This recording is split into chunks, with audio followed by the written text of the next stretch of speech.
Alright guys, what's going on? We've got War 9 of Season 23 here, and today 4Loki is going to be facing MIBR, or Made in Brazil.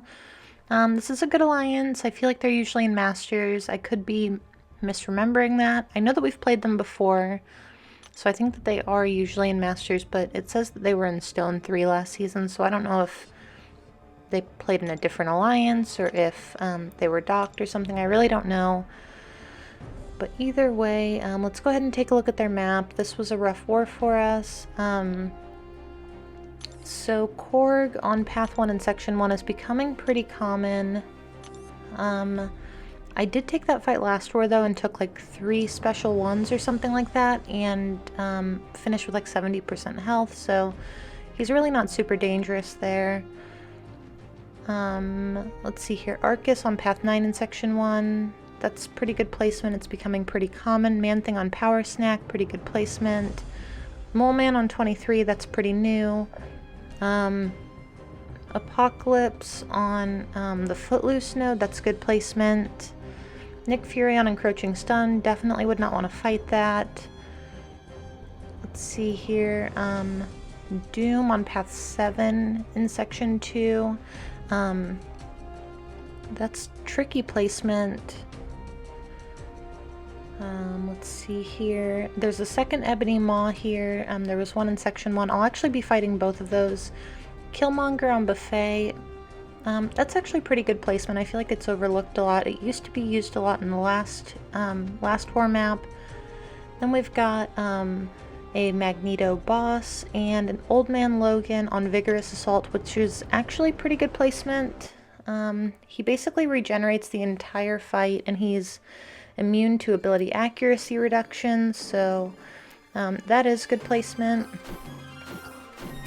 But he's not stubborn, so he can just be ghosted there. So I'm going to be on Path 5 in Section 1. This first fight's going to be an Ebony Maw. I would usually fast forward through this, but it's just going to be super quick. And I actually want to show you guys how Quake can shut this node off completely. So during the first Aftershock cycle here, I'm going to knock him down. He has 2 concussions up, and because he had a concussion when I knocked him down, I don't get the Fury, but he also doesn't get his protection back. So it basically turned the node off. I'm not sure if that's working as intended. However, that's how it's working right now. So yeah, if there's anyone Quakeable on this node, at least for the time being, that does work. So yeah, very easy fight, like 30 seconds. This is going to be another easy fight. This is a rank 3 hit monkey on Ebb and Flow Knockdown and Heavy Hitter. This is actually pretty good placement. Omega Red negates the reason that it is a good placement, because his parry stuns can't be shrugged off if he has like 10 spores. But usually if you knock him down, he will shrug a parry from you, and then with Heavy Hitter it's really easy to get cornered and end up taking a heavy from this guy. And he does hit really hard, so I am actually going to knock him down, and then I'm just going to parry a bunch, let my spores do the damage. I'm going to knock him down again here. He's going to evade out of the second part of my heavy, but I'm not super worried about that. Knock him down one more time. And again, that was just a very quick fight with Omega Red. So with Omega Red, you just want to do as few hits as possible and let your spores do most of your damage. You know, that's pretty much it. He doesn't hit particularly hard, but his spore damage is very significant, as well as his degen damage. So this fight, I've never seen this placement before, but it is good placement. This guy can hit very hard, so I'm just going to go ahead and play this the way I normally would play against Korg. But you can see I'm doing medium, light, medium. That will come back to catch me here in a minute. But first, I'm going to get caught with the Special 2 bug with Omega Red. I tested this, I dueled this guy before this war. I threw several Special 2s against him. This never happened once. So now I pretty much know that this bug is probably like exclusive to Alliance War, which is unfortunate. Here I mess up, I go in for a medium, completely my fault, and take a combo, but he was already low enough that he just died anyway, so not a huge deal. And then this is going to be our second Ebony Maw of the war. I originally wasn't assigned this fight, but I was going this way anyway. I was already boosted, so I was told I could go ahead and take it. So this, again, normally I would fast forward through Quake fights, but this fight is just going to be so fast that there's almost no reason to fast forward through it. So you can see that our first cycle here, he's already down to like 50%.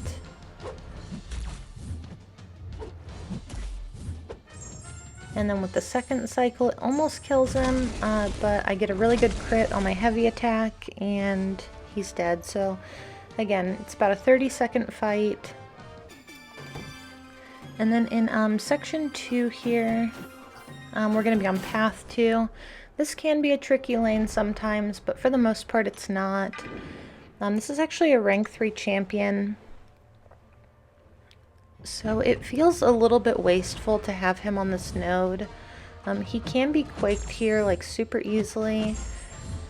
He is not a tricky defender to quake, so not quite sure. I feel like there are good places for this guy, especially at rank 3.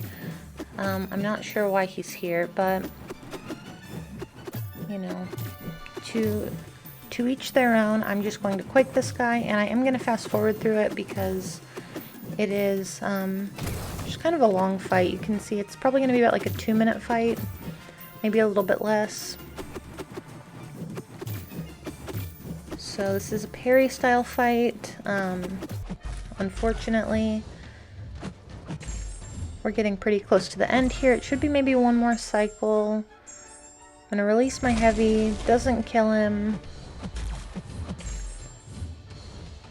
However, he will go down. He's at like 2% now. Yeah, so about 1.5 minutes, not too bad. Alright, and then we're gonna move up here. So this Thor Ragnarok on this node with this same team killed me a couple seasons ago.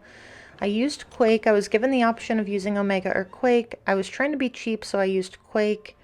Bad move on my part. I know that people can do it. I've seen much better Quake players than me do that fight with Quake.